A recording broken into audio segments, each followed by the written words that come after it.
So normally, the last very many years that we made pasta sauce and tomato sauce, and we always run our tomatoes through a food mill before we did it. This year we didn't do it that way because we froze our tomatoes, and then when we had time we just did them all. But so this actually worked really good to do it. Just dump the whole thing in. This has got, I think, 8-gallon bag or 7 1-gallon bags of tomatoes out of the freezer in this.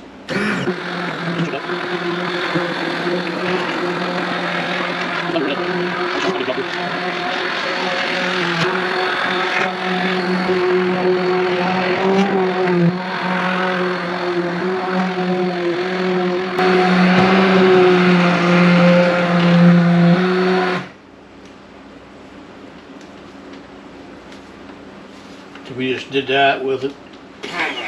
Whoa. Don't hit the button when you're doing that like I did.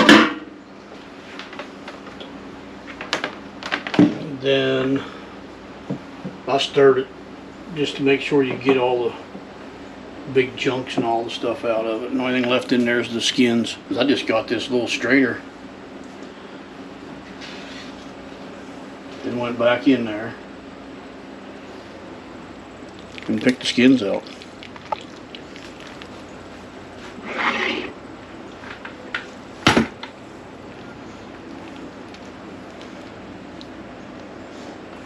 Dump it in the bowl, and that bowl's going to be chicken feed tomorrow. So all the big chunks are gone, all you're getting skins and seeds. And one cherry tomato that was missed. That's it.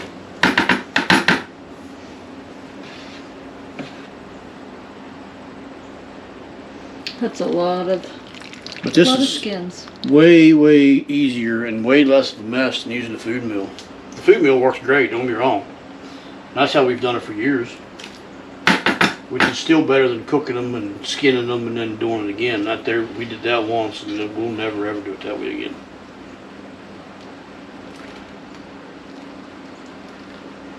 But nobody likes them big chunks of tomato skins in there.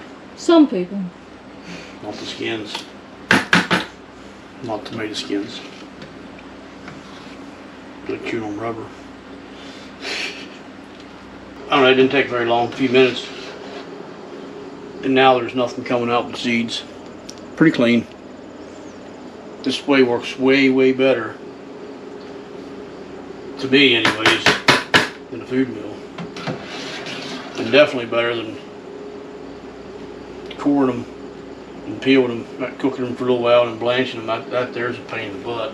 Yeah, we'll never do that again. No, we'll never do that again. But this, I don't know that I'll ever use a food mill again. not for tomatoes. Because there's no more than what I got out of it. And that was already, it's only half, well, it's only up that far. And it was half of that's peppers she just cut up and froze. So, we didn't hardly get anything out of it. If we'd used the food mill, we'd have had a mess, and we would have took more, we'd have got more good out of it. There'd be more waste left than what there is. Easy for me to say. And it was pretty easy just to, I never had saved our tomatoes before and froze them. Not like that, no.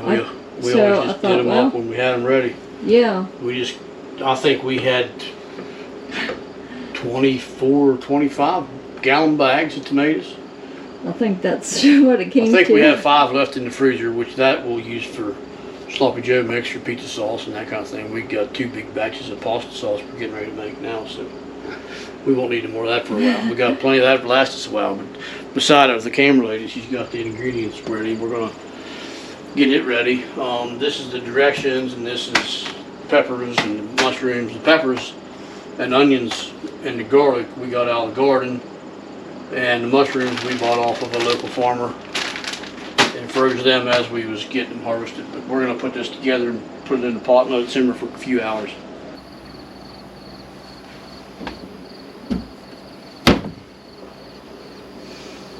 Smells so good.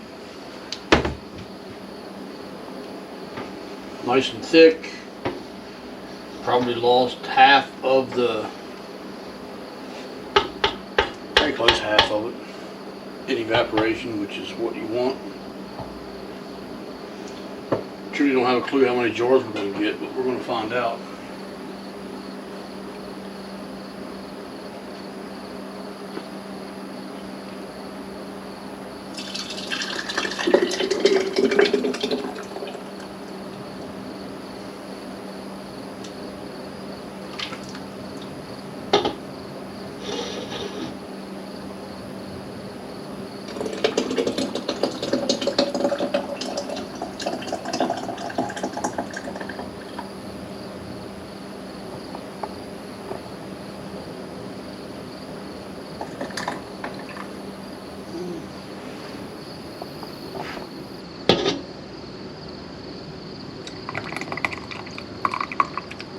How nice is that? Nice and chunky. Chunky, only with the Only with everything but the tomatoes. yep.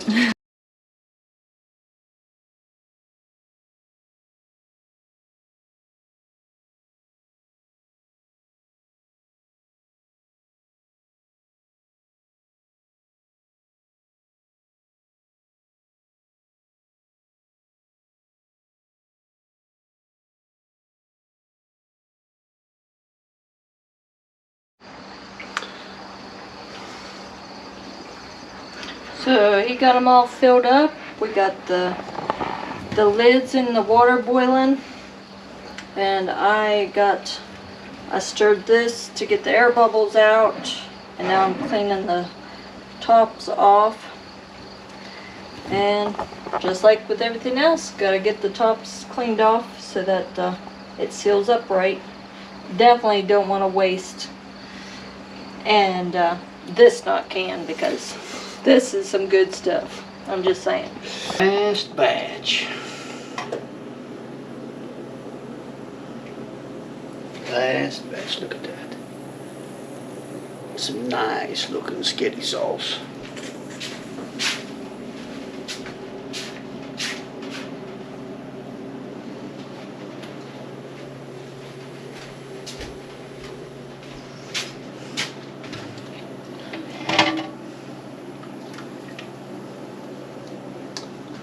So this is, I'm not even sure how many jars we did make.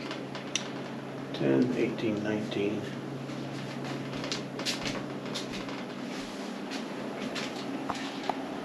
$23. Is that what it came to? 23 quarts and a pint. Yepper. If I counted correctly. Who knows? That's some nice skitty sauce. It was pretty good. So, these we did yesterday. These we just got done this evening.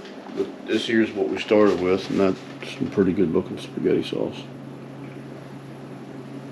It has the house smelling so good. It does. It does smell good. And we got one little pipe. Oh well. It's the recipe that we used.